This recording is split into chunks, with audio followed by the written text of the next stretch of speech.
So here I am at the machine, and you can see I'm going to be dropping the needle right into this extension right here.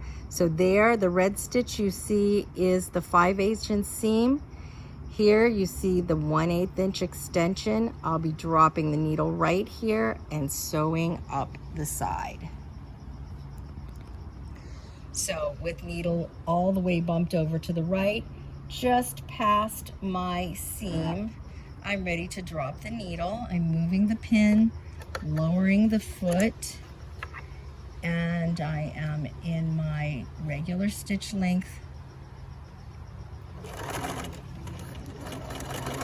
And I'm gonna sew up alongside the zipper now. You just have to kind of use your foot and the coil of the zipper. You don't want to sew too close to the edge. You don't want to sew too far. It's really just about even a little less than 1/8 of an inch, coming right up.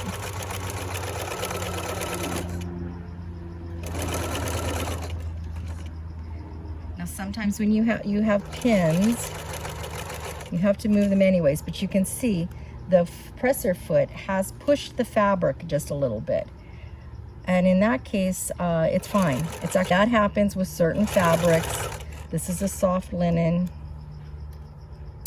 and it's the presser foot is pushing it a little bit. You can see there's my guide stitch, but don't forget, and I intentionally did it in red. I can pull that out so easily. That was a loose stitch, intentionally to give me a guide. All right, up we go, all the way up. All right, I am, that did force my zipper pull down a little further. Well, thank goodness for hooks and eyes, because I am gonna have a little space up there now. All right, now here, needle down position. Here's our needle down position. So I should have had it, see I have a needle up instead. Let me put it in needle down. That means every time I stop, it'll be with the needle down, and I don't have to worry about adjusting it.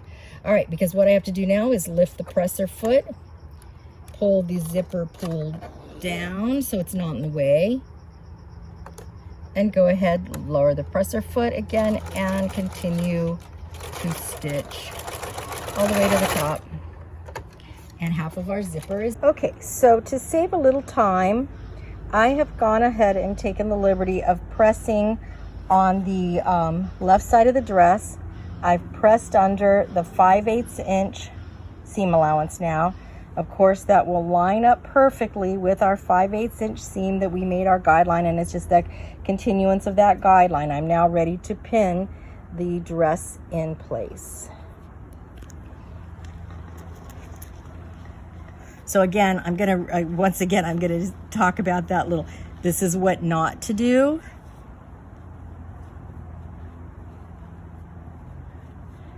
See that? Don't do that. Don't pin it up, pull it, because you can actually force a pucker into your dress. So that's what not to do. What to do is to make sure that it's perfectly flat, and then place a pin, lining that edge up now perfectly with the stitch that we just made, and just barely covering it. That's the what to do. The what not to do there would be to pull it over too far. You pull it over here, so here's the stitch, you want it right there.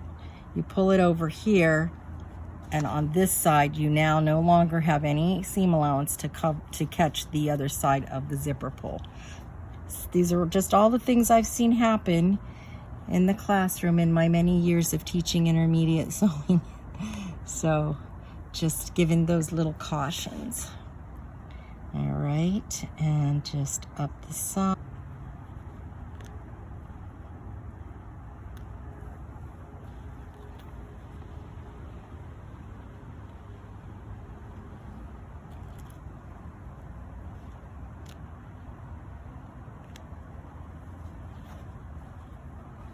And then when you get to the top, again, being careful to fully cover the zipper pull and line all this up here at the very top. And if everything went well and you pinned well, your neckline should match up perfectly up here too. And now we're ready to stitch. Okay, now in the last video, I did the safety stitch where I would fold this back and stitch along here. That stitch, like I was saying, that nobody would ever know is there. This time I'm going to do it without.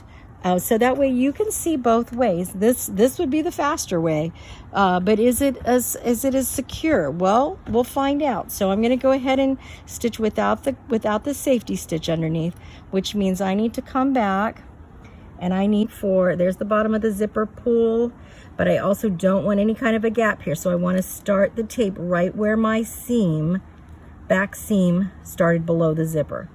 Okay, so now lining that tape up perfectly with the edge of the fold.